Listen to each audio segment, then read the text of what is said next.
ഞാൻ മനസ്സിലാക്കിയെടുത്തോളം ഒരു ശമ്പളം കിട്ടുന്ന ഒരാൾക്ക് അംഗീകാരമുള്ളൂ. ഉപ്പാക്ക് എന്ന് വെച്ചാൽ നല്ല നിർബന്ധം, അച്ചടക്കം, ചിട്ട, അങ്ങനെ പെൺപിള്ളേര് ബിസിനസ്സിലേക്ക് ഇറങ്ങണം, ജോലിക്ക് പോകണം, അതിനൊന്നും ഒരു താല്പര്യമില്ലാത്ത ഒരാളാണ്. അവള് ജോലിക്കാരിയാണ്, അവൾക്ക് ഇത്ര രൂപ വരുമാനമുണ്ട്, പക്ഷെ അടക്കള പണിക്ക് വരുമാനം ഇല്ലല്ലോ. അതായത് 4 ചുവരുകൾക്കുള്ളിൽ ഒതുങ്ങുന്ന. അതെ, പിന്നെ എല്ലാരും ഞാനൊരു വീട്ടമ്മ, അതായിരുന്നു ഞാൻ കല്യാണം കഴിച്ച് അവിടെ ഒതുങ്ങിക്കൂടി എന്നുള്ളൊരു രീതിയിലായിരുന്നു. ഞാൻ ചോദിക്കട്ടെ, ഈ കൊളാഷ് എന്ന് പറയുന്ന കോൺസെപ്റ്റ് എന്തായിരുന്നു? അപ്പൊ ഫസ്റ്റ് ഇനീഷ്യൽ പേയ്മെന്റ് എന്റെ ഹസ്ബൻഡാണ് 2.5 ലക്ഷം രൂപ മുടക്കിയിരിക്കും. ഞങ്ങള് ശരിക്കും പറഞ്ഞാൽ സഹിച്ചൊരു ഹാർഡ്ഷിപ്സ് ഇന്നും എനിക്ക് ഓർക്കുമ്പോൾ ഞാൻ ഇങ്ങനെ ആയെന്ന് ഞാൻ ചില സമയത്ത് ചിന്തിക്കും. പിന്നെ 17, 16 വയസ്സുള്ള ചൂനോടിക്കുന്ന പിള്ളേർ വരെയും എന്റെ ഷോപ്പിൽ പ്രൊഡക്റ്റ് വെച്ചിട്ടുണ്ട്. അതായത് 10,000 രൂപ ഇൻവെസ്റ്റ്മെന്റിൽ ഒരു ബ്രാൻഡ് ഇറക്കിയിട്ട് അവർ തുടങ്ങിയിട്ടുണ്ട്. അങ്ങനെ അവിടെ പോയി ഇരിക്കാൻ ഞങ്ങൾക്ക് ചെയറില്ല. ഞങ്ങൾ പെയിന്റ് പാട്ടൊക്കെ അമർത്തിയിട്ട് 2 പെയിന്റ് പാട്ടയുടെ പുറത്ത്, കാരണം ഒന്നുമില്ല, വെറും കടമുറിയും ആ 2 ഞാൻ പറഞ്ഞില്ലേ റാക്കുകളും മാത്രമേ. അവർ ബ്രാൻഡുകാർ എന്നെ വിളിച്ചത്, നിങ്ങളെ എന്ത് വിശ്വസിച്ച് ഞങ്ങൾ തരും. ഞങ്ങളോട് ആ ബ്രാൻഡുകാർ പറഞ്ഞു, നിങ്ങൾക്കൊന്നും അറിയില്ല, നിങ്ങൾ ഈ ഫീൽഡിൽ പുതിയതാണ്. ഒബ്വിയസ്ലി നമ്മൾ അങ്ങനെയാണല്ല, കാരണം നമ്മളൊന്നുമല്ല. അപ്പം നമ്മളെ കയ്യിൽ അവർ വരണമെന്നുണ്ടെങ്കിൽ നമ്മൾ ചിലത് കണ്ണടക്കേണ്ടടുത്ത് കണ്ണടക്കുക തന്നെ വേണം. ഞാനൊരു വീട്ടമ്മയായി ഞാൻ ഇന്നിപ്പോൾ നിങ്ങളുടെ മുമ്പിൽ ഇരുന്ന് ഒരു കൊളാഷിൻ്റെ ഓണറായി സംസാരിക്കണമെന്നുണ്ടെങ്കിൽ എൻ്റെ അനുഭവങ്ങൾ തന്നെയാണ് എന്നെ ഇവിടെ എത്തിയത്. നമ്മൾ പറയല്ലേ, ചിറകുകളുണ്ടെങ്കിൽ ചിറകുകൾ വെച്ച് പറക്കണം.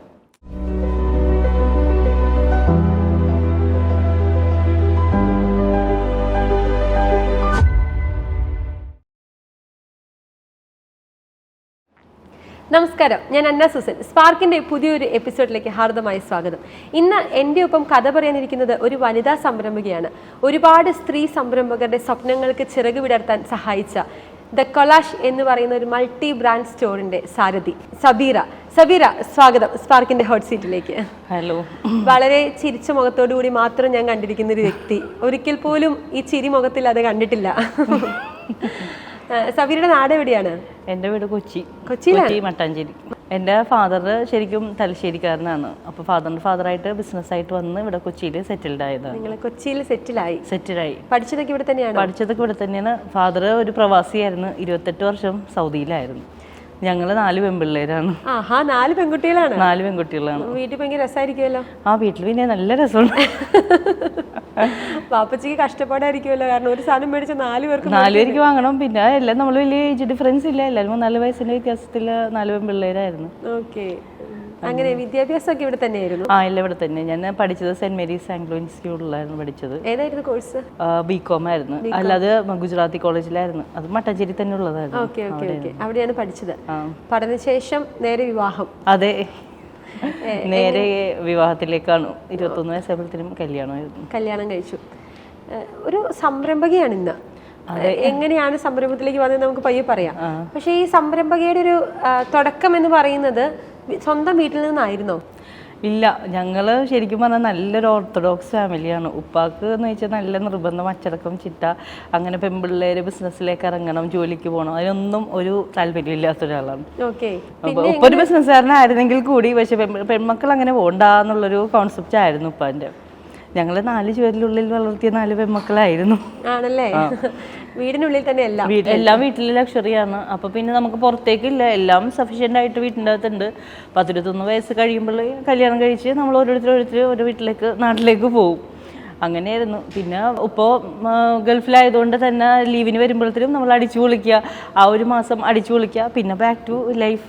എന്താ പറയുക, കറി പോവുക, വരിക, അങ്ങനെയേ ഉള്ളൂ. പുറം ലോകമായിട്ട് നമുക്ക് വലിയ ടച്ചില്ല. നേരെ സ്കൂളിൽ പോവുക, അല്ലെങ്കിൽ കോളേജിൽ പോവുക, ഡ്രൈവർ കൊണ്ടുപോയി ഡ്രോപ്പ് ചെയ്യും, അതുപോലെ തിരിച്ചു വരും. അതായിരുന്നു ലൈഫ്. അതായത് 4 ചുവരുകൾക്കുള്ളിൽ ലക്ഷറി ലൈഫ്. കാരണം നമുക്ക് അങ്ങനെ വലിയ മിങ്കിളിങ്സ് ഒന്നും ഇല്ല. ഫ്രണ്ട് സർക്കിൾ ആണെങ്കിലും വളരെ കുറവ്, മിനിമൽ ഫ്രണ്ട് 1-2 പേരൊക്കെ ഉള്ളൂ ഇപ്പോഴും എനിക്ക് ആത്മാർത്ഥ സുഹൃത്ത് എന്ന് പറയാൻ വേണ്ടിയിട്ട്. അപ്പോൾ ആ ഒരു മിനിമൽ ലൈഫിൽ നമ്മൾ എൻജോയ് ചെയ്ത്, വേറെ നമുക്ക് ഇതൊന്നും ഇല്ല.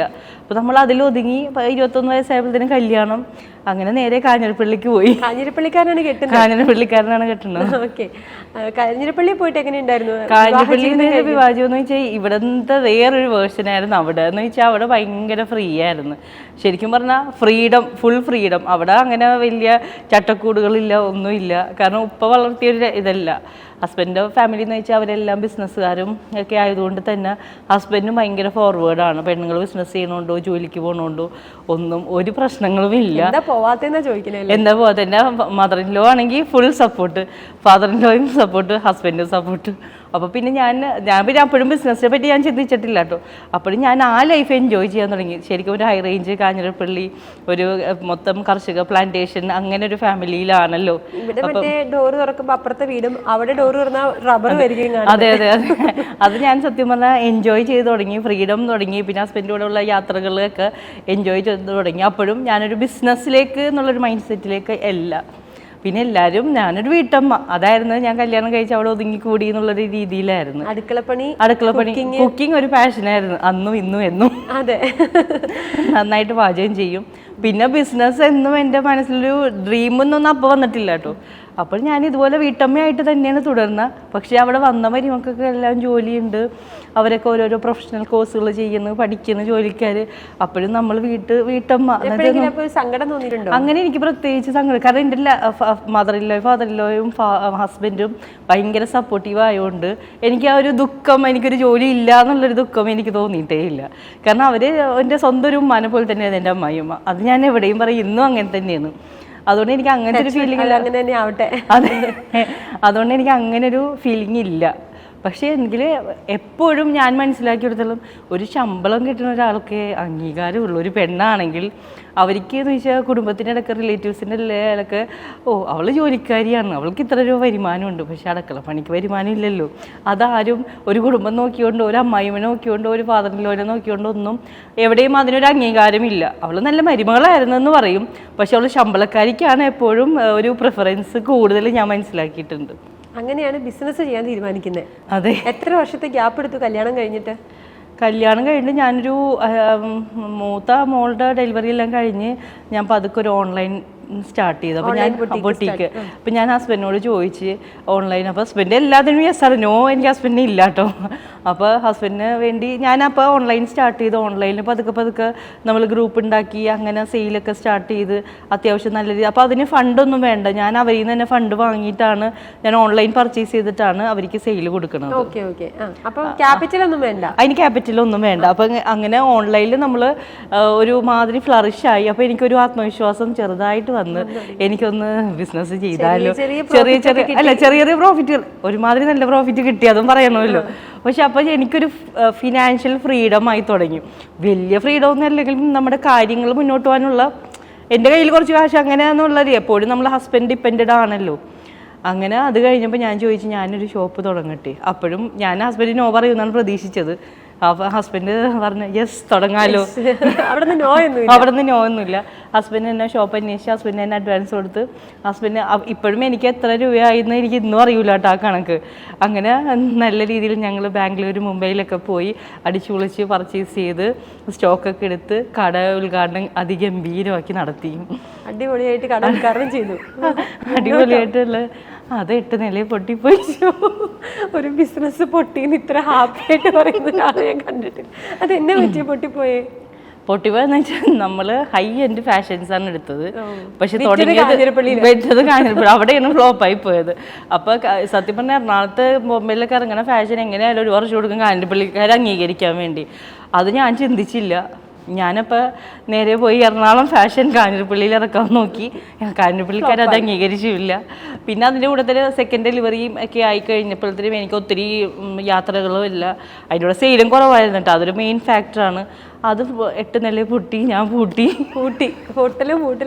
എല്ലാം കഴിഞ്ഞ് ഒരു 1.5 വർഷം അത് റൺ ചെയ്തു. 1.5 വർഷം റൺ ചെയ്ത് അത് കഴിഞ്ഞ ഒരു സ്ഥാപനം നമ്മൾ തുടങ്ങിയിട്ട് മാക്സിമം ഞാൻ റൺ ചെയ്യാൻ നോക്കി. പക്ഷെ കാഞ്ഞിരപ്പള്ളിക്കാർ അംഗീകരിച്ചില്ല. അതെന്റെ തെറ്റല്ലല്ലോ. അതൊരിക്കലും അല്ല, അപ്ഡേറ്റഡ് ആവാത്തത് കൊണ്ടാണ്. അപ്പൊ അതുകൊണ്ട് ഞാൻ പിന്നെ വലിയ നഷ്ടം വരാതെ നമ്മളത് ഹോൾസെയിലേഴ്സിനെ തിരിച്ചു കൊടുത്ത്. എന്നാലും അത്യാവശ്യം കുറച്ച് നഷ്ടം വന്നായിരുന്നു. പിന്നെ ഞാൻ ആ ആഗ്രഹം അതോടുകൂടി പൂട്ടിക്കെട്ടി വീണ്ടും അടുക്കളയിലേക്ക്. 2 പിള്ളേരും ഞാൻ അടുക്കളയിലേക്ക് പഴയ ലൈഫ് സ്റ്റൈൽ. അപ്പോൾ വിഷമം തോന്നി. അപ്പോൾ ചെറുതായിട്ട് വിഷമം തോന്നി. ഞാൻ ചെയ്തത് വിജയിച്ചില്ലല്ലോ. എങ്കിലും എൻ്റെ ഫാദറിൻലോ മദറിൻലോ നീ അത് ചെയ്ത് ഇന്ന് വരെ അത് പറഞ്ഞിട്ടില്ല. പക്ഷെ അവിടെ വന്ന റിലേറ്റീവ്സ് എന്തായി കട പൂട്ടിയല്ലേ, കാഞ്ഞിരപ്പള്ളി കട തുടങ്ങിയാൽ വിജയിക്കൂല, പൂട്ടിയല്ലേ. ഈ ഒരു സംസാരം മിക്ക എല്ലാ ഫംഗ്ഷൻസിലും ഒരു ഗെറ്റ് ടുഗദറിലൊക്കെ ഞാൻ കേട്ടു തുടങ്ങി. അപ്പോഴും പിന്നെ ഞാനത് ഇഗ്നോർ ചെയ്ത് ഇനിയില്ല, ആഗ്രഹങ്ങളൊക്കെ തീർന്ന് നമ്മൾ പഴയ അവസ്ഥയിലേക്ക് പോയി, ആ ഒരു രീതിയിലേക്കായി. പിന്നെ പക്ഷേ ഒരു എത്ര നാളത്തെ ഗ്യാപ്പ് എടുത്തു അവിടെ നിന്ന് പിന്നെ ഇവിടെ അടുത്തൊരു 5 വർഷം എന്നല്ല കുറച്ച് അധികം വർഷങ്ങൾ എടുത്തു.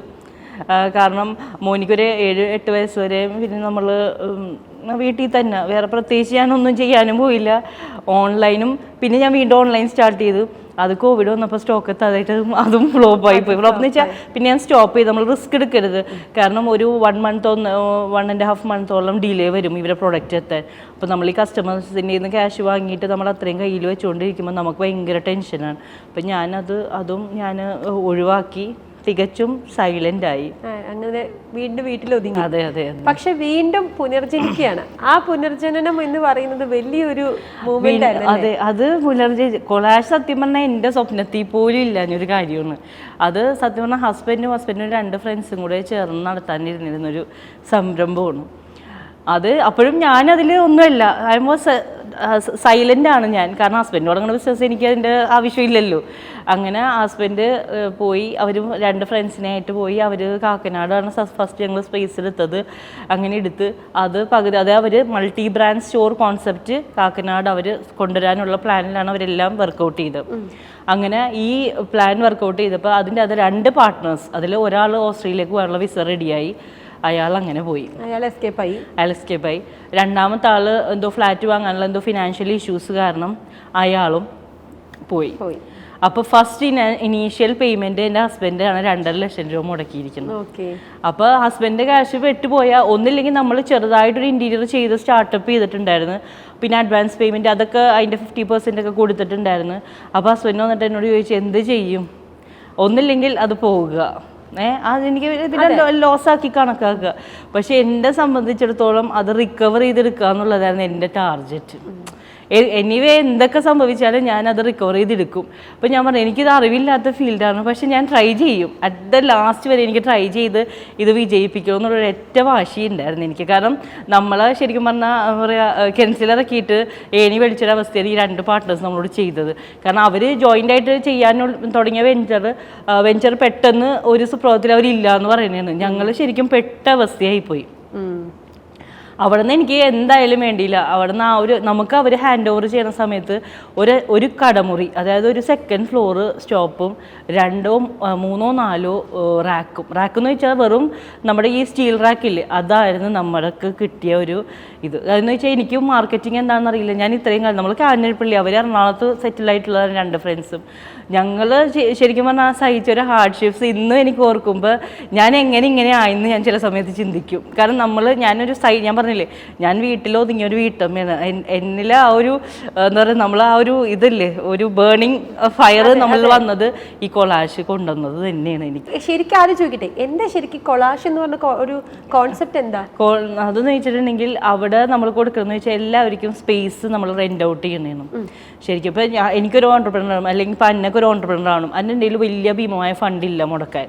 അപ്പോൾ ചെറിയൊരു ഫണ്ടിൽ ചെറിയൊരു ഇൻവെസ്റ്റ്മെന്റിൽ അന്നെനിക്ക് ഒരു കിയോസ്കി സ്റ്റോർ കിട്ടണേണ് കൊളാഷിൽ. ഞാൻ ചോദിക്കട്ടെ, ഈ കൊളാഷ് എന്ന് പറയുന്ന കോൺസെപ്റ്റ് എന്തായിരുന്നു? കൊളാഷ് ഒരു മൾട്ടി ബ്രാൻഡ് സ്റ്റോർ കോൺസെപ്റ്റ് ആണ്. മൾട്ടി ബ്രാൻഡ് എന്ന് വെച്ചാൽ ഇതായത് ഒരുപാട് സ്ത്രീകൾക്ക് ഒരുപാട് ടാലന്റ് കഴിവുകളുണ്ട്. അവർക്ക് ഇപ്പോൾ ഒരു സ്റ്റിച്ചിങ് ആണെങ്കിലും ഒരു ഡോൾ മേക്കിംഗ് ആണെങ്കിലും ഒരു പോട്രി ആണെങ്കിലും ഇതൊക്കെ അവർക്ക് തന്നെ ചെയ്യുക. പിന്നെ ഡ്രസ്സിങ് അവർ തന്നെ സോർട്ട് ചെയ്ത് അവർ ഡിസൈൻ ചെയ്ത്, പക്ഷേ അതൊക്കെ അവർക്ക് ഓൺലൈനിലുള്ള വിൽപ്പന മാത്രമേ ഉള്ളൂ. അവർക്ക് ഒരിക്കലും ഒരു ഓഫ്ലൈനിലേക്ക് സ്വന്തമായിട്ട് ഇൻവെസ്റ്റ് ചെയ്യണമെങ്കിൽ എറണാകുളം പോലത്തെ ഒരു ടൗണിൽ നമ്മൾ സ്വന്തമായിട്ട് ചെയ്യണമെന്നുണ്ടെങ്കിൽ അത് ലക്ഷങ്ങൾ മുടക്ക് വരും. മിക്ക ഫാമിലീസും അതിനൊന്നും സപ്പോർട്ട് ചെയ്യണമെന്നില്ല. ഈ ഞാൻ പറഞ്ഞ പോലെ ഫ്ലോപ്പ് ആവുന്ന കഥകളായിരിക്കും കൂടുതൽ അതിൽ. അപ്പം റിസ്ക് എടുക്കാൻ പ്രത്യേകിച്ച് സ്ത്രീകൾ, നമ്മളെപ്പോലുള്ള സ്ത്രീകൾക്ക് വളരെ ബുദ്ധിമുട്ടായിരിക്കും. ഫാമിലി എന്നുള്ള സപ്പോർട്ട് വളരെ കുറവാണ്.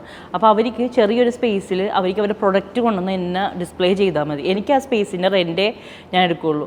ബാക്കിയുള്ള മാർക്കറ്റിംഗ് സർവീസ് എല്ലാം ഞാൻ തന്നെയാണ് ചെയ്യുന്നത്. അതായത് ഇപ്പോൾ എനിക്കൊരു പ്രൊഡക്റ്റ് ഉണ്ട്, ഇപ്പോൾ ഞാനൊരു കുർത്ത തയ്ക്കുന്ന ഒരാളാണ്, ഞാൻ ഓൺലൈനിൽ വിൽക്കുന്നുണ്ട്, എനിക്കൊരു ഓഫ്ലൈൻ സ്റ്റോർ ഇല്ലെങ്കിൽ എനിക്ക് കൊളാഷിലൊരു സ്പേസ് കിട്ടും. അതിന്റെ മാർക്കറ്റിംഗും ബാക്കി സർവീസും എല്ലാം പ്രൊവൈഡ് ചെയ്യണം ഞാൻ തന്നെയായിരിക്കും. സെയിൽസ് മാർക്കറ്റ് റെന്റ് മാത്രമേ ഉള്ളൂ. ഞാൻ കൊളാഷിന്റെ ഒരു പ്രത്യേകത വെച്ചാൽ കമ്മീഷൻ പോലും ഞാൻ വാങ്ങാറില്ല സെയിൽസിന്റെ, ജസ്റ്റ് ആ റെന്റ്. കാരണം നമുക്കറിയാം ഒരു ബിസിനസ്സിലേക്ക് എത്രയോ ഹാർഡ്ഷിപ്സും അതിൽ നമുക്ക് ടൈം മണി എല്ലാം വേണം നമ്മളൊരു ഭൂമിയിലേക്ക് എത്തണമെങ്കിൽ. അപ്പോൾ അതിൻ്റെ കൂടെ എനിക്ക് കമ്മീഷനും എന്നും കൂടെ പറയുമ്പോൾ സാധാരണ പോലെ സ്ത്രീകൾക്ക് അത് ബുദ്ധിമുട്ടായിരിക്കും. കാരണം ചിലപ്പോൾ അവർ ഹസ്ബൻഡിന്റെ താല്പര്യം ഇല്ലാതെ ആയിരിക്കും ചിലപ്പോൾ അവർ ചെയ്യണം, അവരെ പാഷൻ പാഷൻ കൊണ്ട് ചെയ്യണവരാണ് ഇതിൽ കൂടുതൽ. ഇതിലിപ്പോൾ എനിക്ക് കൊളാഷിലുള്ളതെന്ന് വെച്ചിട്ടുണ്ടെങ്കിൽ ഒരുപാട് വീട്ടമ്മമാർ, പഠിക്കുന്ന പിള്ളേർ, ഡോക്ടേഴ്സ്, ബാങ്ക് മാനേജേഴ്സ്, അവരൊക്കെ പഠിച്ച ജോലി ഉണ്ടെങ്കിലും അവർക്കൊരു പാഷൻ ഉണ്ട് ഡ്രസ്സിനോട്. അങ്ങനെ ചെയ്യണ ഒരുപാട് പേരുണ്ട്. പിന്നെ 17, 16 വയസ്സുള്ള +2 പഠിക്കുന്ന പിള്ളേർ വരെയും എൻ്റെ ഷോപ്പിൽ പ്രൊഡക്റ്റ് വെച്ചിട്ടുണ്ട്. അതായത് 10,000 രൂപ ഇൻവെസ്റ്റ്മെന്റിൽ ഒരു ബ്രാൻഡ് ഇറക്കിയിട്ട് അവർ തുടങ്ങിയിട്ടുണ്ട്. അപ്പൊ അവരെയൊക്കെ എനിക്ക് പ്രൊമോട്ട് ചെയ്യാൻ എനിക്കത് ഭയങ്കര സന്തോഷം. കാരണം ചിലവരെ പ്രാർത്ഥന പോലെ അവർ എന്നെ വിളിച്ച് പറഞ്ഞിട്ടുണ്ട്, ഇത്താനെ കാരണമാണ് എനിക്കൊരു ബിസിനസ് ഓണർ ആവാൻ പറ്റിയത്. ശരിയായിരിക്കും, എനിക്ക് വലിയ ലാഭങ്ങളൊന്നും ഇല്ലെങ്കിൽ എനിക്ക് പ്രൗഡായിട്ട് പറയാം എനിക്കൊരു ഓൺലൈൻ അല്ല ഓഫ്ലൈൻ ബൊട്ടിക്ക്, അതും മാളിലുണ്ടെന്നുള്ളത്. അത് പറയാന്ന് വെച്ചാൽ ആ ഒരു സാറ്റിസ്ഫാക്ഷൻ എനിക്കത് കൊടുക്കാൻ പറ്റുക എന്നുള്ളത് എനിക്കത് ഭയങ്കര ഒരു ഇതായിരുന്നു. കാരണം ഞാൻ നടന്നു വന്ന വഴികൾ അതായിരുന്നു. ഒരുപാട് പേരിൽ സബീറനെ കണ്ടു അല്ലേ? അതെ. എന്നിട്ട് ആദ്യത്തെ സ്റ്റോറിലേക്ക് പോയി ആൾക്കാർ എങ്ങനെ കണ്ടു? അതൊരു ഞാൻ പറഞ്ഞില്ലേ, ആ ഒരു സ്കെൽറ്റൻ മാത്രം തന്നിട്ട് ഇവർ പോയ കൂട്ടത്തിൽ ഇവർ ഒരു 10-12 ബ്രാൻഡോളം ഇവർ കൊണ്ടുവന്നിട്ടുണ്ടായി. അവർ പതുക്കെ ആ ബ്രാൻഡിനെയും കൊണ്ടുപോയി. അതായത് അവര് മാർക്കറ്റ് ചെയ്ത് കൊണ്ടുവന്ന ബ്രാൻഡുകളാണ്. അപ്പോൾ അവർ പോണോണ്ട് ആ ബ്രാൻഡ് പോകണം എന്നുള്ള രീതിയിൽ ഞാൻ അവരെ കോൺടാക്ട്, എനിക്ക് അവരുടെ നമ്പർ ചോദിച്ചിട്ട് അവർ തന്നില്ല. ഞാൻ ലാസ്റ്റ് അവരെ കോൺടാക്ട് ചെയ്യാൻ പലതവണ ശ്രമിച്ചപ്പോൾ അവർ പറഞ്ഞു അവരില്ലാത്തതുകൊണ്ട് നിങ്ങൾക്ക് വിശ്വാസമില്ല, നിങ്ങൾ പുതിയതല്ലേ, പിന്നെ ഞങ്ങളെങ്ങനെ വിശ്വസിക്കാനാണ്. പ്രത്യേകിച്ച് ഞങ്ങൾ കാഞ്ഞിരപ്പള്ളിയിൽ നിന്ന് വന്നുകൊണ്ട് ഞങ്ങൾ എറണാകുളത്ത് വന്ന് സ്റ്റേ തുടങ്ങിയിട്ടില്ല, ഞങ്ങൾ കാഞ്ഞിരപ്പള്ളി. അപ്പോഴും എനിക്ക് പ്രതീക്ഷ വന്നിരിക്കും, ഞാൻ വരുത്തും വിജയിപ്പിക്കും എന്നുള്ളതിന്.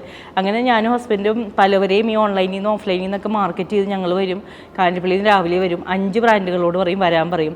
അതിൽ കാഞ്ഞിരപ്പള്ളിയിൽ നിന്ന് ഓടി ഒരു പകുതി എത്തുമ്പോൾ അവർ പറയും ഞങ്ങൾ വരുന്നില്ല, 2 ബ്രാൻഡ് വിളിച്ചിട്ട് ഞങ്ങൾക്ക് ഇന്ന് സമയവും ഇല്ല.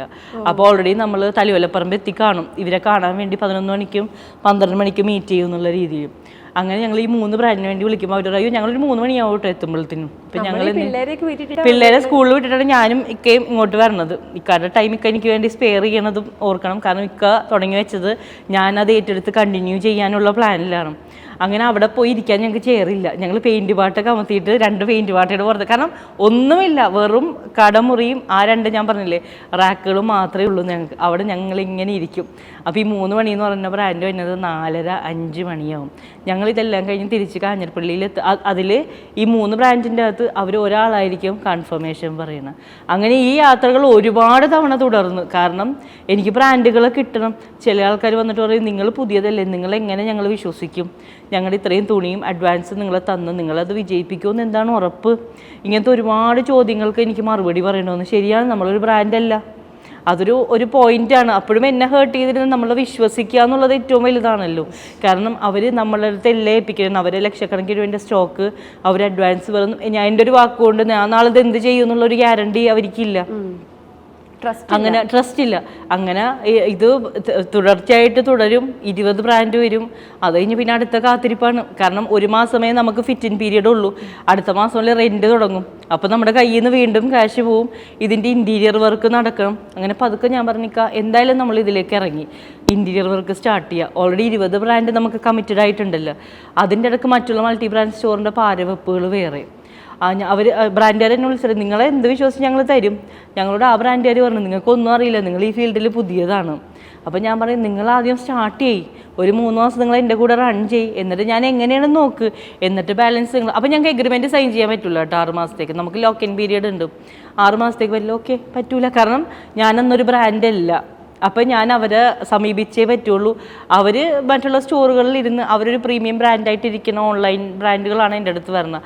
അപ്പോൾ എനിക്ക് അവരെ കാര്യങ്ങൾ എനിക്ക് യെസ് പറയേണ്ടതായിട്ട് വരും. ഒബിയസ്ലി നമ്മൾ അങ്ങനെയാണല്ലോ, കാരണം നമ്മളൊന്നുമല്ല. അപ്പം നമ്മളെ കയ്യിൽ അവർ വരണമെന്നുണ്ടെങ്കിൽ നമ്മൾ ചിലത് കണ്ണടക്കേണ്ടടുത്ത് കണ്ണടക്കുക തന്നെ വേണം. അങ്ങനെ ഞാനത് ഇൻറ്റീരിയർ പതുക്കെ സ്റ്റാർട്ട് ചെയ്തു. 25 പിന്നെ അത് 30. അപ്പോഴും എനിക്ക് പ്രതീക്ഷയാണ്, കാരണം ഒന്നുമില്ലയിൽ നിന്ന് 30 ബ്രാൻഡിന് ഞാൻ അവിടെ എത്തുക എന്ന് പറഞ്ഞിട്ട് ചെറിയൊരു വലിയ കാര്യം എന്ന് വെച്ചാൽ ഈ ഫീൽഡ് ഔട്ടായ ഞാൻ നമുക്കിത് മാർക്കറ്റിംഗ് എന്താണെന്ന് എനിക്കറിയില്ല. കാരണം നമ്മൾ അധികം സംസാരം മിങ്കിളിങ് കുറവല്ലേ. മാർക്കറ്റിംഗ് അറിയാമെങ്കിൽ നമ്മൾ മറ്റേ കാഞ്ഞിരപ്പള്ളിയിൽ പോയി ബോംബെ ഫസ്റ്റ് ഇറക്കില്ലായിരുന്നല്ലോ. അതെ. അങ്ങനെ 35 ബ്രാൻഡായി, 40 ബ്രാൻഡായി. എന്താ പറയുക, എല്ലാത്തിനും ഒരു മുകളിലിരിക്കുന്ന ആളുടെ തീരുമാനം പോലെ 55 ബ്രാൻഡോടുകൂടി വളരെ ഗംഭീരമായിട്ട് ഞങ്ങൾ ഇനോഗ്രേഷൻ ചെയ്തു. അതിൻ്റെ പുറകിലുള്ള ഹാർഡ്ഷിപ്സ് ഇല്ലേ, സത്യം പറഞ്ഞാൽ ഇപ്പോഴും ഞാൻ ഓർക്കും എങ്ങനെ ഞാൻ ആ യാത്ര തുടർന്നു. കാരണം മിക്കപ്പോഴും ആഴ്ച 4 ദിവസം കാഞ്ഞിരപ്പള്ളിയിൽ നിന്ന് കൊച്ചിയിലേക്ക് വരും, കാക്കനാട് വരും. ആ പണിക്കാരൻ പറയും, ഇക്ക അതില്ലാട്ടാ, അപ്പൊ നമുക്ക് ഇവിടെ ഒരു ഇതില്ല, നമുക്കതൊന്നും കമ്മ്യൂണിറ്റിയിലൊന്നും വാങ്ങിച്ചു കൊടുക്കുക, അല്ലെങ്കിൽ അത് ഞങ്ങൾ അവിടെ നിന്ന് വരണം, എന്ത് സാധനം വാങ്ങണം, ഒരു പാറ്റേൺ വന്നാൽ ഡിസൈൻ കാണുമോ, കാരണം വേറെ ആരുമില്ല, ഞാനും ഇക്ക തന്നെയല്ലേ ഉള്ളൂ ഇതിൻ്റെ അകത്തുള്ള അൾട്ടിമേറ്റ് തീരുമാനം എടുക്കാൻ വേണ്ടിയിട്ടും. അങ്ങനെ ഞങ്ങൾ ഇനോഗ്രേഷൻ അല്ല, ഞങ്ങളതിനകത്ത് മറ്റേ V-Starൻ്റെ ഷീലാമ മാമിനെ കൊണ്ട് ഞങ്ങൾ ഭയങ്കര ഗ്രാൻഡ് ഇനോഗ്രേഷൻ 55 ബ്രാൻഡായിട്ട് ഞങ്ങൾ വെച്ചു. അത് ഞങ്ങളുടെ ഒരു പ്രസ്റ്റീജ് ആയിരുന്നു. കൊളാഷ് ഭയങ്കരമായിട്ട് ബൂമായി. കൊച്ചിയിലൊരു ട്രെൻഡ്, മൾട്ടി ബ്രാൻഡ് സ്റ്റോറുകളിൽ ശരിക്കും പറഞ്ഞാൽ ഒരു ഞെട്ടലോടുകൂടിയാണ് കൊളാഷ് ഉണ്ടായത്. അതും വേറൊരു കഥയാണ്. ഒരു മാസം നല്ല സെയിലുണ്ടായിരുന്നു, 1.5 മാസം നല്ല സെയിലുണ്ടായിരുന്നു. അത് കഴിഞ്ഞപ്പോൾ സെയിൽ താഴോട്ട് പോയി.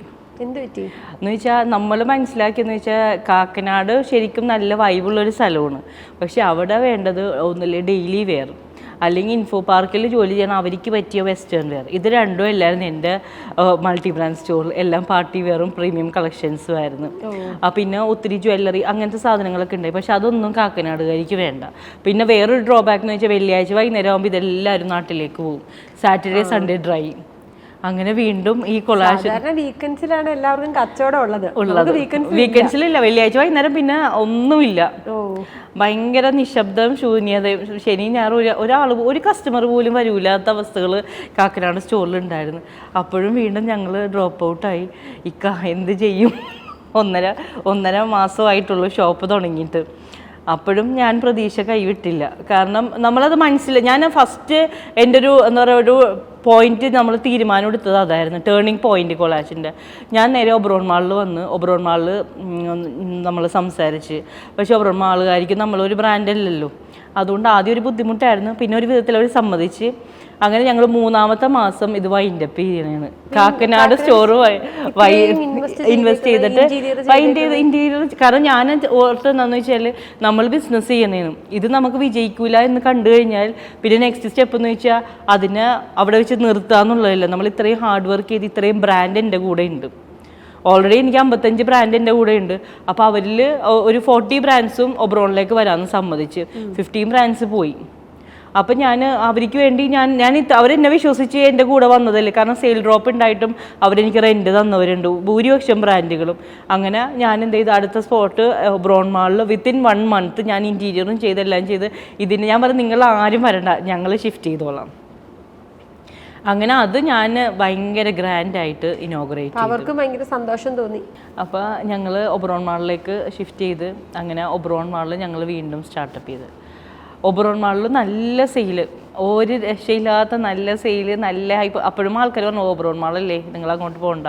പക്ഷെ ഞങ്ങൾക്ക് അവിടെ പ്രതീക്ഷ ഉണ്ടായി, ഞങ്ങൾ ഇൻഫ്ലുവൻസർ മാർക്കറ്റിംഗ് ചെയ്ത് ഞങ്ങൾ ആളെ കൊണ്ടുവരും എന്നുള്ളത്. ഇന്നും അത് തന്നെയാണ് ഞങ്ങളുടെ പ്രതീക്ഷ. അങ്ങനെ ഞങ്ങൾ ഭയങ്കരമായിട്ട് സെയിൽ കയറി. ഒബ്രോൺ മാൾ നല്ല രീതിയിൽ തന്നെ പോയി. അതിനിടയ്ക്ക് ഞാനൊരു അതിബുദ്ധി കാണിച്ചു. എന്തായിരുന്നു? എൻ്റെ ഫാദറിൻ്റെ ഷോപ്പ് കെട്ടിടം തോപ്പുംപടിയിലുണ്ടായിരുന്നു. അപ്പോൾ ഞാൻ ഇതിൽ ആവേശം കയറി. നല്ല രീതിയിൽ സെയിൽ നമുക്ക് അങ്ങനെയാണല്ലോ.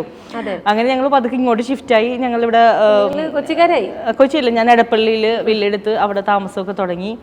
അങ്ങനെ ഞങ്ങൾ സെറ്റായി. അപ്പോൾ എനിക്കൊരു ആവേശം കയറി. തോപ്പുംപടിയിൽ ഫാദറിൻ്റെ ഉപ്പാടെ കെട്ടിടമുണ്ട്, എന്നാൽ അതിൽ പോയി തുടങ്ങാം. അതിൽ പോയി ഇതുപോലെ കാശ് കൊണ്ട് ഇൻവെസ്റ്റ് ചെയ്ത് അത് 1 മാസം കഴിഞ്ഞപ്പോൾ ഫ്ലോപ്പായി, അതും പൂട്ടി. അപ്പോഴും ഹസ്ബൻഡ് ഫ്ലോപ്പായി ഇത്രയും സന്തോഷത്തോടെ പറയുന്നത് അല്ല, നമ്മളെ ജീവിതത്തിലെ ഓരോ പാഠങ്ങളാണ്. അതെ അതെ അതെ. എന്നിട്ട് ഞാൻ ആ പ്രതീക്ഷ വിട്ടില്ല. ഫ്ലോപ്പ് ആയെങ്കിൽ ഓക്കെ, അതൊക്കെ ഒരു പാഠങ്ങളാണ്. അതൊക്കെ ഒരു ഞാൻ അതുകൊണ്ട് തന്നെ ഒരുപാട് പാഠങ്ങൾ പഠിച്ച്. നമ്മൾ ആദ്യം എന്ന് വെച്ചാൽ ഈ ആവേശമാണ്. ഈ സെയിൽ കണ്ടിട്ടാണ് ഞാൻ പോയി തോപ്പുംപടി സ്റ്റാർട്ടപ്പ് ചെയ്യണം. പക്ഷെ തോപ്പുംപടിയിൽ ഇത് സ്റ്റാർട്ട് ചെയ്തത് ആവേശം അതിലെന്താ, തോപ്പുംപടി നല്ല വൈബുള്ള സ്ഥലം, എങ്ങനെയായാലും സെയിൽ നടക്കും. പക്ഷെ അത് ഒരുപക്ഷെ എൻ്റെ ഓൺ സ്റ്റോക്ക് ആയിരുന്നെങ്കിൽ എനിക്ക് നല്ല രീതിയിൽ ക്യാച്ചപ്പായി അവിടെ ഹിറ്റായി പോയേനെ. ഇത് മൾട്ടി ബ്രാൻഡ് സ്റ്റോർ കോൺസെപ്റ്റ് തോപ്പുംപടിയിൽ വർക്കായില്ല എന്ന് എനിക്കൊരു മാസം കഴിഞ്ഞപ്പോൾ മനസ്സിലായി. കാരണം ഓരോരുത്തരെ സോർട്ട് ചെയ്ത് വെക്കുന്ന സാധനങ്ങളല്ലേ, അതിൽ കുറച്ചാണ്. പക്ഷെ ആ കൊച്ചിയിലെ വൈബ് എനിക്ക് അവിടെ കൊണ്ടുവരാൻ പറ്റിയില്ല.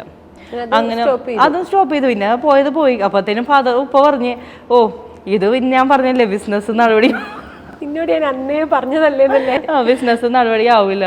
പക്ഷെ പിന്നെ എനിക്ക് വലിയ ഫീലിംഗ് തോന്നിയില്ല കേട്ടോ. കാരണം എന്താണെന്ന് വെച്ചാൽ എനിക്കൊരു ഫാദറിൻലോയുടെ മദറിൻലോയുടെ ഭാഗത്തുനിന്ന് ഒരു കുത്തൊന്നും കിട്ടുന്നില്ല. അപ്പൊ പിന്നെ എനിക്കത് വലിയ വിഷയമില്ല. അപ്പനേക്കാൾ കൂടുതൽ കാണും അവരെയാണല്ലോ. അപ്പൊ എന്നെ ഹസ്ബൻഡ് പറഞ്ഞു സാരമില്ല കുഴപ്പമില്ല പോട്ടെ ഇപ്പൊ എന്ത് ചെയ്യാൻ പറ്റും. അപ്പൊ ഞാൻ എന്ത് ചെയ്ത് അതും ഞാൻ നിർത്തിയില്ല. ഞാൻ സെൻട്രൽ സ്ക്വയർ മാളിൽ പോയി. വീണ്ടും ഒരു മാളിലേക്ക് വന്നിട്ടിപ്പോ ഞാൻ ഫസ്റ്റ് സ്പേസ് അന്വേഷിച്ചപ്പോ ഒറ്റയടിക്ക് അവർ പറഞ്ഞു നിങ്ങൾക്ക് സ്ഥലം തരൂല. അപ്പൊ ഞാൻ ചോദിച്ചു അതെന്താണ് എനിക്ക് സ്ഥലം തരാത്തതും. അത് നിങ്ങൾ ബ്രാൻഡല്ല, ഞങ്ങൾ ബ്രാൻഡുകാർക്ക് മാത്രമേ സെൻട്രൽ സ്ക്വയർ മാളിൽ സ്പേസ് കൊടുക്കുകയുള്ളൂ.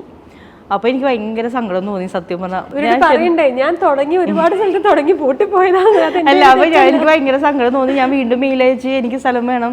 അപ്പോൾ നിങ്ങൾ ബ്രാൻഡ് അല്ല, ഞങ്ങൾ വെച്ച് നോക്കിയിട്ട് മാനേജ്മെന്റ് പറഞ്ഞു പ്രീമിയം ബ്രാൻഡിന് മാത്രം സ്പേസ് കൊടുത്താൽ മതി, നിങ്ങൾ ബ്രാൻഡ് അല്ല. ഓക്കെ അപ്പൊ പിന്നെ വിഷമിച്ച് കിട്ടൂലല്ലോ. അങ്ങനെ ഞാൻ ഫോറം മാളിൽ പോയപ്പോൾ ഏകദേശം എല്ലാം അവിടെ ഫില്ലായി പോയി, സ്പേസസ് എല്ലാം ഫില്ലായി പോയി. അപ്പോൾ അവർ പറഞ്ഞ് ഓൾറെഡി സ്പേസ് ഒക്കെ ഫില്ലായി പോയി, ഇനിയിപ്പോൾ താഴെ വല്ല കിയോസ്കി സ്പേസേ ഉള്ളൂ, അല്ലാണ്ട് വേറെ സ്പേസ് ഒന്നുമില്ല. അപ്പോൾ വീണ്ടും നിരാശ. അപ്പോൾ ഈ തോപ്പുമടിയിലത്തെ സാധനങ്ങൾ അവിടെ കിടക്കണല്ലേ, നമ്മൾ മാർക്കറ്റ് സ്റ്റോക്കല്ല, നമുക്ക് ബ്രാൻഡ് ഉണ്ട്. ബ്രാൻഡിനോട് ഞാനിങ്ങനെ പറഞ്ഞ് നിർത്തിയിരിക്കണേണ്. കുറച്ച് കഴിഞ്ഞപ്പോൾ വിശ്വാസമായിട്ടോ. അപ്പോൾ പിന്നെ എനിക്ക് ടെൻഷൻസ് ഇല്ല. അങ്ങനെ സെൻട്രലിലെ മാനേജറിനെ പോയി കണ്ടപ്പോൾ ഒരു ദിവസം സെൻട്രൽ സ്ക്വയർ മാളിലുള്ള മാനേജർ അവിടെ വന്നു, ഒബ്രോണിലുള്ള സ്റ്റോറിൽ വന്നു. എന്നിട്ട് സ്റ്റോറിൽ വന്ന് സ്റ്റോർ വിസിറ്റ് നടത്തി, ഞങ്ങളുടെ പേജ് കണ്ട് ഞങ്ങൾ ഇൻഫ്ലുവൻസർ മാർക്കറ്റിംഗ് ചെയ്യുമെന്ന് മനസ്സിലായി കഴിഞ്ഞ് ഒരാഴ്ച കഴിഞ്ഞപ്പോൾ മാളിൽ നിന്ന് മെയിൽ വന്ന് നിങ്ങൾക്ക് സ്പേസ് അപ്രൂവൽ ആയിരുന്നു. ഒരുപാട് നേരത്തെ നോക്കിയ ശേഷം എസ് കിട്ടി. ഭയങ്കര സന്തോഷമായി. അവിടെ നമ്മൾ നല്ല പ്രീമിയം ആയിട്ട് സ്റ്റോർ തുടങ്ങി. അവിടെയും വന്ന് 55 ബ്രാൻഡോളം. അത് നല്ല ഗ്രാൻഡ് ഇനോഗ്രേഷൻ ആയിരുന്നു. അപ്പോൾ ഈ സെൻട്രൽ സ്ക്വയർ മാളിൽ ഭയങ്കര ഗ്രാൻഡായിട്ട് ഇതുപോലെ തന്നെ നല്ല ഇനോഗ്രേഷൻ. അപ്പോൾ ഞാനതിൻ്റെ അകത്ത് ഇനോഗ്രേറ്റ് ചെയ്യാൻ വേണ്ടി എൻ്റെ ഫാദറിനെയും എൻ്റെ ഫാദറിൻലോനെയാണ് വിളിച്ചത്. അവർ തന്നെ ഇനോഗ്രേറ്റ് ചെയ്യട്ടെ എന്ന്. അപ്പോൾ എൻ്റെ ആദ്യത്തെ സ്റ്റോറിൽ ഫാദറിന് താല്പര്യമില്ലായിരുന്നു, കാരണം ഇവിടെ ബിസിനസ്സിൽ ഇറങ്ങേണ്ട കാര്യമില്ല എന്നുള്ള ഒരു രീതിയായിരുന്നു. പക്ഷേ ഈ സെൻട്രൽ ഇനോഗ്രേറ്റ് ചെയ്തപ്പോൾ എന്നെക്കൊണ്ട് ബിസിനസ് ചെയ്യാൻ പറ്റുമെന്ന് എനിക്ക് പ്രൂവ് ചെയ്യാൻ പറ്റി. ഫാദർ ഭയങ്കര ഹാപ്പി. പിന്നെ ഫാദറിൻലോ സപ്പോർട്ടാണല്ലോ. അതെ, അങ്ങനെ കാശ് മേടിക്കൽ കഴിഞ്ഞപ്പോൾ പിന്നെ അതെ ഇൻവെസ്റ്റ് എന്ന് വെച്ചാൽ ഭയങ്കര ഹാപ്പി. അതിപ്പോൾ ദൈവാനുങ്ങളോട് നല്ല രീതിയിൽ തന്നെ റൺ ചെയ്യണം. ഇപ്പം 2.5 വർഷമായിട്ട് കൊളാഷ് കുഴപ്പമില്ലാത്ത രീതിയിൽ റൺ ചെയ്യണം. അവിടെ കൊണ്ട് ഞാൻ നിർത്തിയില്ല, പിന്നെയും പോവാണ്. എങ്ങോട്ടാണ് യാത്ര? പിന്നെ ഞാൻ പെരുമ്പാവൂർ പോയി. ഇതുപോലെ ഞാനൊരു ഷോപ്പ് എടുത്ത് അതവിടെ സ്റ്റാർട്ടപ്പ് ചെയ്ത് അവിടെ ചെന്നപ്പോൾ മാളുകാരായിട്ടുള്ള ഇഷ്യൂസായി. ഞാനിപ്പോൾ തൽക്കാലം അതിങ്ങനെ ഡ്രോപ്പ് ആക്കി വെച്ചിരിക്കുന്നതാണ്. എന്നിട്ട് ഞാൻ നിർത്തിയില്ല. ഞാൻ അടുത്ത സ്റ്റോർ ഇപ്പോൾ ലാസ്റ്റ് വീക്ക് പോയി അഡ്വാൻസ് റെഡിയാക്കി. പെരുമ്പാവൂര് ഞാൻ മാളുകാരായിട്ട് പ്രശ്നമായി, കാരണം അവിടെ കുറച്ച് ഇഷ്യൂസ് ഉണ്ടായി. അങ്ങനെ ഞാനൊക്കെ അവിടെ എനിക്ക് എന്നെ കൊളാഷ് ആണെന്ന് അറിഞ്ഞ് വന്ന കസ്റ്റമേഴ്സ് കുറേ ഉണ്ടായിരുന്നു. അപ്പോൾ എനിക്ക് ആ സ്റ്റോർ എനിക്ക് വിട്ടുകളയാൻ പറ്റില്ല. അപ്പോൾ ഞാൻ തൽക്കാലം ടെമ്പററി ക്ലോസ് ചെയ്തത്. എന്നിട്ട് ആ ബ്രാൻഡുകാർ ഇപ്പോഴും എൻ്റെ പിറകെ നിൽക്കണം, എവിടെയാണ് തുറക്കണം. അപ്പോൾ ഞാൻ പറഞ്ഞു ഞാൻ തുറക്കും, നിങ്ങൾ കുറച്ച് ടൈം താ. അപ്പോൾ ഇപ്പോൾ ലാസ്റ്റ് വീക്ക് ഞാൻ പോയി സെറ്റ് ചെയ്ത് സ്റ്റാർട്ടപ്പ് ചെയ്തു. നമ്മൾ നിർത്തില്ല ഈ യാത്ര ഇങ്ങനെ കണ്ടിന്യൂ ചെയ്തത്. ഇപ്പം എനിക്ക് എന്ന് വെച്ചാൽ ഞാനൊരു ബ്രാൻഡ് ഓണർ ആയിരുന്നുള്ളതിൽ ഏറ്റവും വലിയതെന്ന് വെച്ചാൽ എനിക്ക് ഹൈലൈറ്റ് മാളിൽ നിന്ന്, RP മാളിൽ നിന്ന്, മറ്റേ ഇവിടെ കുട്ടിയത്തുള്ള ഡ്രീം മാളിൽ നിന്നൊക്കെ എനിക്ക് കോള് വരാൻ തുടങ്ങി. അപ്പോൾ നിങ്ങൾ ഞങ്ങളുടെ ഔട്ട്ലെറ്റ് വന്ന് കാണണം, അവിടെ സ്പേസ് എടുക്കണം.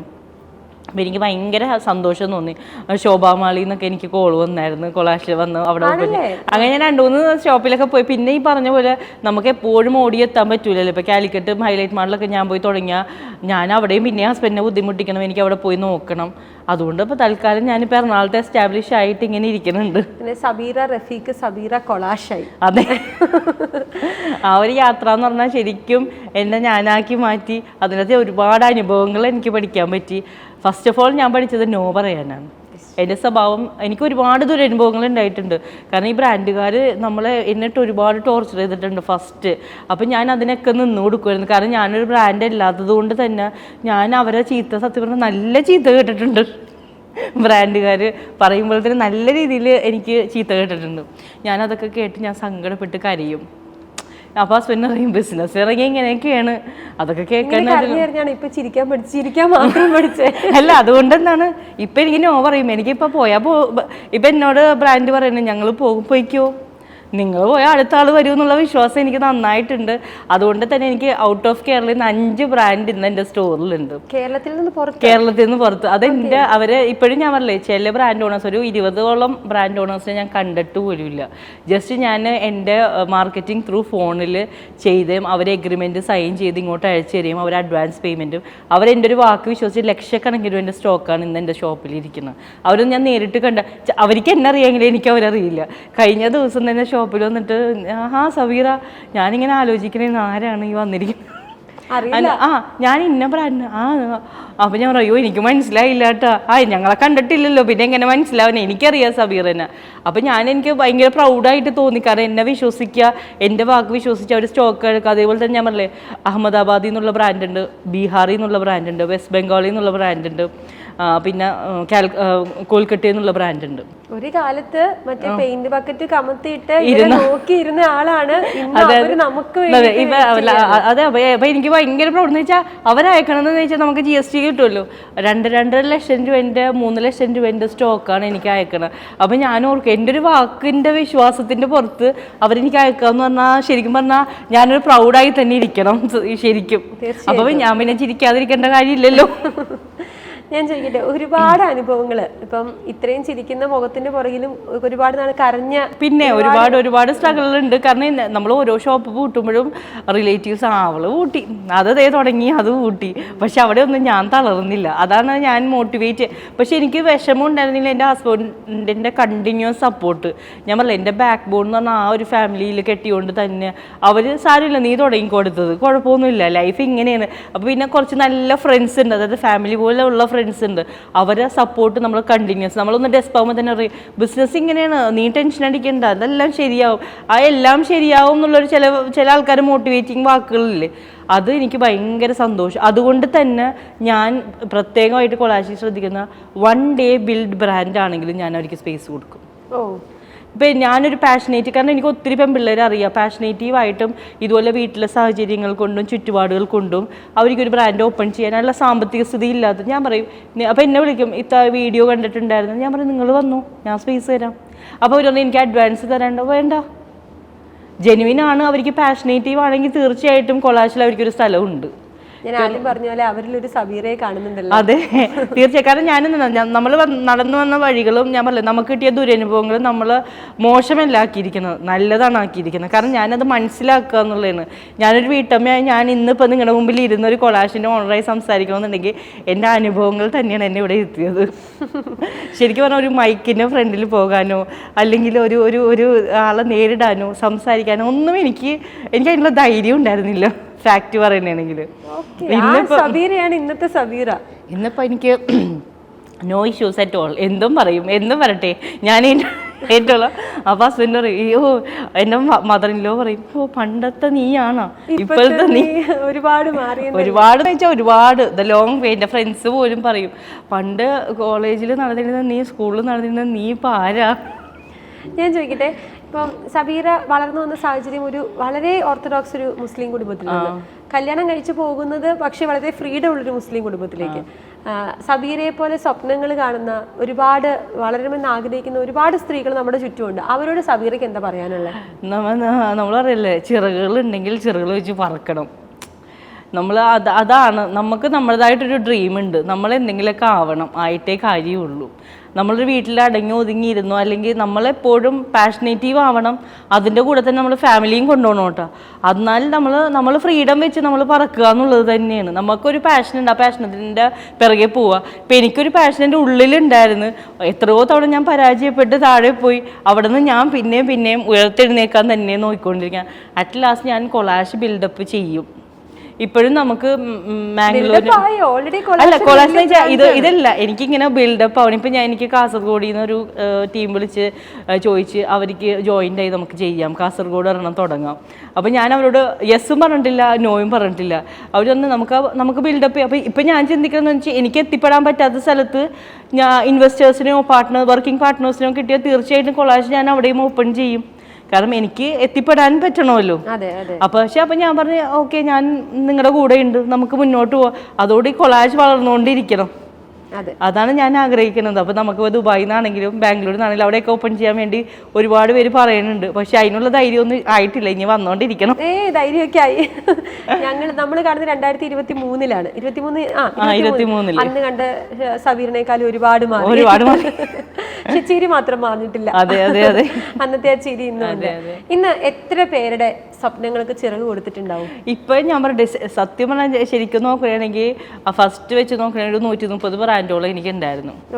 ഇപ്പൊ അതെല്ലാം വന്നും പോയി. കാരണം മൾട്ടി ബ്രാൻഡ് സ്റ്റോർ എന്ന് വെച്ചാൽ ഒരു കണ്ടിന്യൂസ് ആയിട്ട് ഒരു ഇതില്ലല്ലോ. ഇപ്പൊ എല്ലാം കൂടെ ഒരു 85 ബ്രാൻഡ്സോളം എൻ്റെ കയ്യിലുണ്ട്.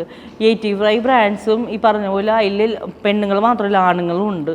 ഇതുപോലെ ജോലിക്ക് പോകണവരുണ്ട്. ഇവിടെ സ്പേസ് തുടങ്ങിയിട്ട് കുറേ സ്റ്റോക്ക് അവർ എടുത്ത് തന്നിട്ടുണ്ട്. അങ്ങനെ ചെയ്യണവരുണ്ട്. അപ്പോൾ അവർക്കൊക്കെ ഒരു സ്വപ്നം എന്ന് പറഞ്ഞാൽ ഞാൻ പറഞ്ഞില്ലേ, എൻ്റെ ഷോപ്പിൽ മാളിൻ്റെ അകത്താണെങ്കിലും ശരിക്കും പറഞ്ഞാൽ ഒരു 3000 റെന്റിൽ നിങ്ങൾക്ക് മാളിലൊരു സ്പേസ് കിട്ടുമോ? കിട്ടില്ല. പക്ഷെ എൻ്റെ ഷോപ്പിൽ അതിനുണ്ട്. എൻ്റെ സ്റ്റാർട്ടപ്പ് ഞാൻ അങ്ങനെയാണ് വെച്ചിരിക്കണം. ഭീമമായ തുക അവർക്ക് കൊണ്ട് അത് അഫോർഡബിൾ അല്ല. അപ്പോൾ പിന്നെ നമ്മൾ എന്താ ചെയ്യണം, അവരെ സപ്പോർട്ടീവായിട്ട് മുന്നോട്ട് പോയാൽ എന്നും. അതുകൊണ്ട് തന്നെ ഇന്നും എനിക്ക് ഫ്രണ്ട്ഷിപ്സ് കീപ്പ് ചെയ്യാം. അവരൊരു പ്രാർത്ഥനയിൽ ഞാനൊരു പങ്കാളിയാണ്. ഇനോഗ്രേഷൻ വിളിക്കാൻ പോയിട്ടൊരു ബ്രാൻഡ് ഓണർ ആയ ഒരു വീട്ടമ്മ എൻ്റെ ബ്രാൻഡിലുണ്ട്. ഞാൻ ഈ കാക്കനാട് ഇനോഗ്രേഷൻ വിളിക്കാൻ വേണ്ടി പോയപ്പോൾ അവർ ചോദിച്ചു എന്താണ് ഇങ്ങനെ. ഞാൻ പറയും ഇതാണ് എൻ്റെ കോൺസെപ്റ്റ്. അന്ന് എനിക്കൊരു ബ്രാൻഡ് തുടങ്ങാൻ പറ്റും. അവർ അന്നത്തെ ആ ഒരു ആകാംക്ഷ എന്ന് പറഞ്ഞ ചോദ്യം ഇന്ന് എൻ്റെ ചെവിയിലുണ്ട്. അപ്പോൾ ഞാൻ അതിനെന്താ തുടങ്ങാലോ. അങ്ങനെ ഒരു ഹസ്ബൻഡും വൈഫും ആഗ്രഹിച്ച് അവർ വെറും 4 മാല, അതായത് 4 നെക്ലസ് കൊണ്ടാണ് അവർ ഇനോഗ്രേഷനിൽ അവരൊരു ബ്രാൻഡായി മാറിയത്.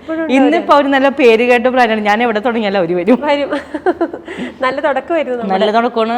അവരമ്മ എന്നിട്ട് ഉമ്മ എൻ്റെ അടുത്തൊന്ന് പറഞ്ഞു, മോളെ എൻ്റെ മോളെ കാരണം അടുക്കളയിൽ നിന്ന് അരങ്ങത്തേക്ക് വന്നു. ഞാൻ ഇന്നും അവർ ഓർക്കണം. അവരെന്നെ കെട്ടിപ്പിടിച്ചിട്ട് അവർ പറയുന്നതെന്ന്, ഞാൻ മോളെ അവള് ഇപ്പോൾ ഒരു ബിസിനസ് ചെയ്യാൻ തുടങ്ങി. അവളൊരു അടുക്കളയിലായിരുന്നു. അവൾക്ക് എന്തോ ഒരു സന്തോഷമുണ്ട് എന്ന് പറഞ്ഞാൽ അവരെന്നെ ഹഗ് ചെയ്തിട്ടാണ് അത് പറയുന്നത്. എൻ്റെ ഇനോഗ്രേഷൻ്റെ അന്ന് ആ ഉമ്മ വന്നിട്ട്. അപ്പോൾ എല്ലാവർക്കും ഒരാഗ്രഹമുണ്ട്, നമ്മളൊന്ന് ഫ്ലറിഷ് ആവണം, നമ്മളൊന്ന് എക്സ്പാൻഡ് ആവണം, നമുക്കൊരു സെൽഫ് ഇൻകം. അത് വലുതാണെങ്കിലും ചെറുതാണെങ്കിലും ഫിനാൻഷ്യലി ഇൻഡിപെൻഡന്റ് ആവണം, ഒരു സെൽഫ് ഇൻകം. എല്ലാ വീട്ടമ്മമാർക്കും, നമുക്കാണെങ്കിലും ഇല്ലേ. ഇപ്പം എനിക്കാണെങ്കിലും പണ്ടെന്ന് വെച്ചാൽ ഞാൻ എൻ്റെ ഹസ്ബൻഡ് ഡിപ്പെൻഡഡ് ആണ്. എനിക്കൊരു സാധനം കണ്ടു കഴിഞ്ഞാൽ വാങ്ങട്ടെ എന്ന് ചോദിക്കും. ഇന്നിപ്പോൾ ഞാൻ വാങ്ങും. അതാണ് ഏറ്റവും വലിയ സന്തോഷം. ഹസ്ബൻഡിന്റെ കാശ് കുറെ കളഞ്ഞെങ്കിലും അത് വാങ്ങുമ്പോൾ ഒരു സാറ്റിസ്ഫാക്ഷൻ. ഒരുപാട് തവണ തോറ്റു, വീണ്ടും ജയിച്ചു, വീണ്ടും തോറ്റു. ഇങ്ങനെ യാത്ര പോയിക്കൊണ്ടിരിക്കുക. തിരിഞ്ഞു നോക്കുമ്പോൾ ഏറ്റവും പ്രൗഡായിട്ട് തോന്നിയിരിക്കുന്ന ഒരു മൊമെന്റ് എന്താ? പ്രത്യേകിച്ച് അങ്ങനെയല്ല. ഞാൻ ഓരോ മൊമെന്റും പ്രൗഡായിട്ട് തന്നെയാണ് കാണുന്നത്. എനിക്ക് ഒരു മൊമെന്റ് എന്ന് പറയാനില്ല. ആൾക്കാർ അത് പൂട്ടി എന്ന് പറഞ്ഞ് ഇരിക്കുമ്പോഴും എനിക്ക് വിഷമം തോന്നുന്നില്ലേ. ഞാൻ അടുത്തതിലേക്ക് പ്രതീക്ഷയോടുകൂടിയാണ് ഒരെണ്ണം പൂട്ടണത്. നമ്മൾ ക്ലോസ് ചെയ്ത്, ഇപ്പം ഞാൻ പറഞ്ഞില്ല പെരുമ്പാവൂരിലെ സ്റ്റോർ എനിക്ക് ചെറിയ ഇഷ്യൂസ് കാരണം എനിക്ക് ക്ലോസ് ചെയ്യാൻ പറ്റിയെങ്കിലും അന്ന് എനിക്ക് ഭയങ്കര സങ്കടമായിരുന്നു. കാരണം ഒരിക്കലും സെയിൽ ഡ്രോപ്പ് കൊണ്ട് പോയ ഷോപ്പല്ല എനിക്കത്. എന്നെ അന്വേഷിച്ച് തന്നെ കുറേ ബ്രാൻഡുകൾ അവിടെ ഉണ്ടായിരുന്നു. അപ്പോൾ എനിക്കത് ഭയങ്കര ഫീലിംഗ് എന്ന് വെച്ചാൽ, ഞാൻ പറഞ്ഞേ ഭയങ്കര ഫീലിംഗ് എന്ന് വെച്ചാൽ എനിക്ക് അന്ന് വിഷമം സഹിക്കാൻ പറ്റിയില്ല. കാരണം ഞാൻ ഒട്ടും പ്രതീക്ഷിക്കാണ്ട് മാളിൻ്റെ ഒരു ഇടപെടലുകൾ കൊണ്ട് എനിക്കത് ഡ്രോപ്പ് ചെയ്യേണ്ടി വന്നുകൊണ്ട് എനിക്കത് ഇപ്പോഴും എനിക്ക് ഓർക്കുമ്പോൾ ഞാനന്ന് ഫുൾ കാറിൽ തിരിച്ച് എടപ്പള്ളി എത്തുന്നവരെ ഞാൻ കരഞ്ഞുകൊണ്ടിരിക്കണമായിരുന്നു. കാരണം എന്താണെന്ന് വെച്ചാൽ സെയിലില്ലാതെ പൂട്ടുന്നൊരു ഷോപ്പും നമ്മൾ സെയിലുള്ളൊരു ഷോപ്പും എക്സ്ട്രീംലി രണ്ടും വ്യത്യാസമുണ്ട്. അവിടെ മാത്രമാണ് കരഞ്ഞിട്ടുള്ളത്. അവിടെ മാത്രമാണ് ഞാൻ കരഞ്ഞെന്ന് വെച്ചാൽ എനിക്ക് ഇപ്പോഴും എനിക്കത് ഭയങ്കര ഫീലിംഗ് ആണ്. അപ്പോൾ എൻ്റെ ഹസ്ബൻഡ് പറഞ്ഞ്, ഞാൻ പറഞ്ഞില്ല ഫാമിലി പോലെ ചില ഫ്രണ്ട്സ് ഉണ്ട്, അവർ പറഞ്ഞ് വിഷമിക്കണ്ട, നമുക്ക് തുടങ്ങാന്നേ, സമാധാനപ്പെടുക, അടുത്തൊരു സ്പേസിൽ തുടങ്ങാം. പക്ഷെ നമുക്ക് നമ്മളൊരു ഷോപ്പ് ഒഴിയുമ്പോഴുള്ളൊരു വിഷമവും ഇല്ല. അത് നമുക്ക് വേറെ ഞാൻ ഈ ഷോപ്പുകളൊക്കെ പൂട്ടിയപ്പോഴും ഞാൻ പറഞ്ഞില്ലേ കാക്കനാട് തുറന്നപ്പോഴും ഞാൻ ഒബ്രോണിൽ സൈൻ ചെയ്തിട്ടാണ് കാക്കനാട് ക്ലോസ്. അപ്പോൾ എനിക്ക് സങ്കടമില്ല. തോമ്പടി വൈൻഡപ്പ് ചെയ്യുമ്പോൾ ഞാൻ സെൻട്രൽ ഓപ്പണിങ്ങിലാണ്, അപ്പോഴും എനിക്ക് സങ്കടമില്ല. പക്ഷേ ഈ പെരുമ്പാവൂർ എന്നെ പൂട്ടിയപ്പോഴത്തേനും എനിക്ക് എന്നെ താളം തെറ്റിയ പോലെ എനിക്ക് തോന്നി. ഞാൻ അത്രയും പാഷനേറ്റീവായി ഞാൻ സ്റ്റാർട്ടപ്പ് ചെയ്തൊരു ബിസിനസ് പെട്ടെന്ന് ക്ലോസ് ചെയ്യാന്ന് പറഞ്ഞാൽ ബ്രാൻഡുകളൊക്കെ എന്നെ സപ്പോർട്ട് ചെയ്യുന്നുണ്ട്, സെയിലുണ്ട്, ഇതെല്ലാം ഉണ്ടെങ്കിൽ കൂടി ഇങ്ങനൊരു അവസ്ഥയിലേക്ക് വരിക എന്ന് പറഞ്ഞാൽ. പക്ഷേ അത് ഞാൻ 2 മാസം ഞാൻ സൈലൻ്റ് ആയിട്ടിരുന്ന് അടുത്ത സ്പേസ് ഞാൻ നോക്കി. അത് ഇനിയിപ്പോൾ 1 മാസത്തിനുള്ളിൽ ഇനോഗ്രേഷൻ ചെയ്യണം. അതെ. അപ്പം ഈ യാത്ര ഇനിയും മുന്നോട്ട് പോകാൻ സാധിക്കട്ടെ. ഇനി പക്ഷേ ഒരിക്കലും തോക്കാതെ മുന്നോട്ട് പോകാൻ സാധിക്കട്ടെ. ഈ ചിരി എന്നും ഇങ്ങനെ മുഖത്ത് കാണട്ടെ. പക്ഷെ എനിക്ക് എന്താണെന്നറിയോ, നമ്മൾ തോറ്റുകൊണ്ട് ഒരുപാട് പാഠങ്ങൾ പഠിച്ച് ജീവിതത്തിന്റെ പല പല പല മുഖങ്ങൾ കാണാൻ പറ്റി. ഓരോ ബ്രാൻഡുകാരും ഈ ബ്രാൻഡുകാരെ വ്യത്യസ്ത സ്വഭാവങ്ങളാണ്. അത് ഒരുപാട് മനുഷ്യരെ അറിയാൻ പറ്റും. ഒരുപാട് മനുഷ്യർ നമ്മൾ കാണുന്ന ഫിഗറേ അല്ല മനുഷ്യരോട് അടുത്ത് കഴിയുമ്പോൾ എന്നുള്ളത് കറക്റ്റ് മനസ്സിലായി. നമ്മൾ ഈ നാട്ടുമ്പുറത്തിന്റെ നിഷ്കളങ്കയോടുകൂടിയൊക്കെ ബിസിനസ്സിലേക്ക് ഇറങ്ങി ഒരുപാട് പണി കിട്ടിയത്. അതുകൊണ്ട് തന്നെ എന്തായാലും എല്ലാം മുകളിലിരിക്കുന്ന അള്ളാഹുടെയൊക്കെ തീരുമാനം കൊണ്ട് തന്നെയാണ് നമ്മൾ മുന്നോട്ടുള്ള യാത്ര. ഈ യാത്ര ഇനി തുടരട്ടെ. ആദ്യം പറഞ്ഞ പോലെ നല്ല പാർട്ട്നേഴ്സിനെ കിട്ടി കേരളത്തിൽ മുഴുവൻ, ഇന്ത്യയിൽ മുഴുവൻ. അതെ, ഞാൻ ആഗ്രഹിക്കണം നമ്മുടെ അതേ വൈബുള്ള നല്ല രീതിയിൽ നമ്മുടെ കൂടെ വർക്കിംഗ് പാർട്ട്ണറായി നമ്മുടെ ഇൻവെസ്റ്റർ ആയിട്ട് മുന്നോട്ട് പോകാനാണെങ്കിൽ ഐ എം ഹാപ്പി. കൊളാഷ് വളർന്നുകൊണ്ടേയിരിക്കും. കാരണം ഇനിയേ ഞാൻ പറഞ്ഞ പോലെ ഫാദർ ഇൻ ലോന്റെ ഹസ്ബൻഡിന്റെ ഫണ്ട് എടുത്തോണ്ട് കൊളാഷ് തുടങ്ങി പൂട്ടി. ദൈവമേ, ഞാൻ ആദ്യം പോലെ പറഞ്ഞ പോലെ കൂട്ടിയ കഥ ഇത്രയും ഹാപ്പിനെസ്സിൽ പറഞ്ഞേക്കുന്ന ഒരാള് സ്പാർക്കിന്റെ രീതിയിൽ ആദ്യമായിട്ടായിരിക്കും.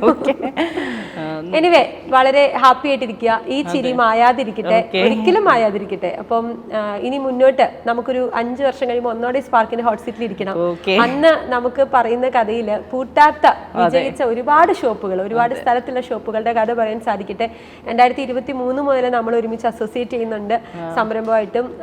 ഞാനും രംഗുമായിട്ട് പേഴ്സണലി അസോസിയേറ്റ് ചെയ്യുന്നുണ്ട്. അപ്പൊ മുന്നോട്ട് ഇനി ഞങ്ങളുടെ എല്ലാവിധ ആശംസകളും ഉണ്ട്, സപ്പോർട്ടും ഉണ്ട്. Thank you Sameera, thank you so much.